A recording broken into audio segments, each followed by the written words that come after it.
Alright, in this video we're going to look at Stewart's diagnostics at the beginning of his calculus books. And we're going to look to explore some algebra mistakes by seeing whether we believe these are true or false statements.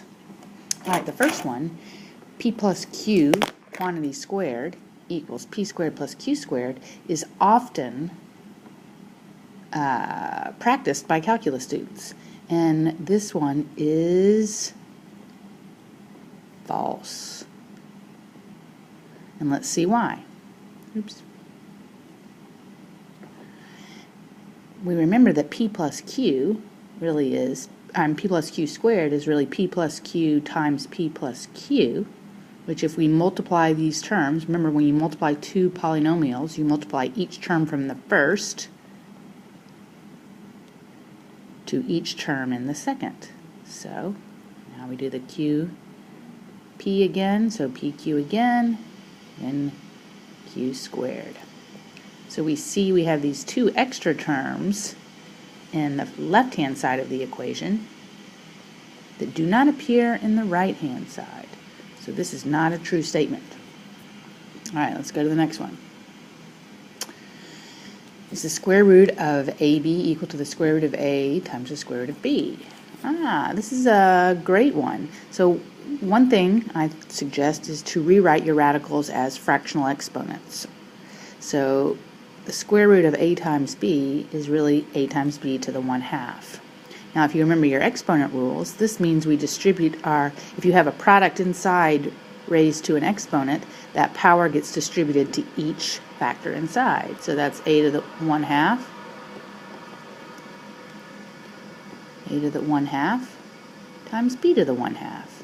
And a to the 1/2 is really just the square root of a, and b to the 1/2 is the square root of b. So this one is true. So the moral is we can split up a square root over a product. Now, a common error is to try to split it up over a sum. So the square root of a plus b does not equal the square root of a plus the square root of b. It does not distribute over a sum. Alright, let's look at the next. Well, here we have it. We already know now from what I just said on the previous board. The square root, this is really a squared plus b squared to the 1/2, which does not, I'm going to write it in print on the board, distribute over a sum. Alright, so this one is false. And it would make our lives really a lot easier if it were true. And so often calculus students decide it's going to be true, but don't. It is not. Alright, so this one probably doesn't happen too often at the calculus level, but it still does, so I'm going to bring it up. This is what students often do. They cancel across, they see a C on the top and they see a C on the bottom, and then they conclude that it's true. But that is bad math.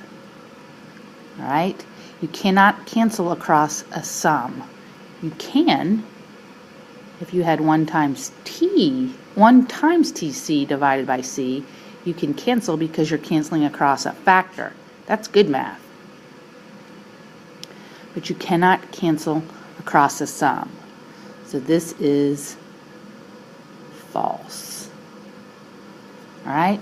Let's get away from that red. That red is screaming at me.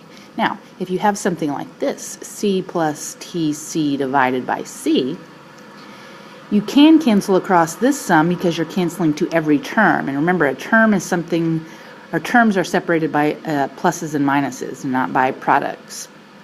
But the reason we can cancel here is because we can really rewrite this as C times 1 plus T. And now we are canceling across factors. So that's good math. Alright, let's look at the next. If only this were true. This one is also false. Remember, we can't split up a fraction by its denominator.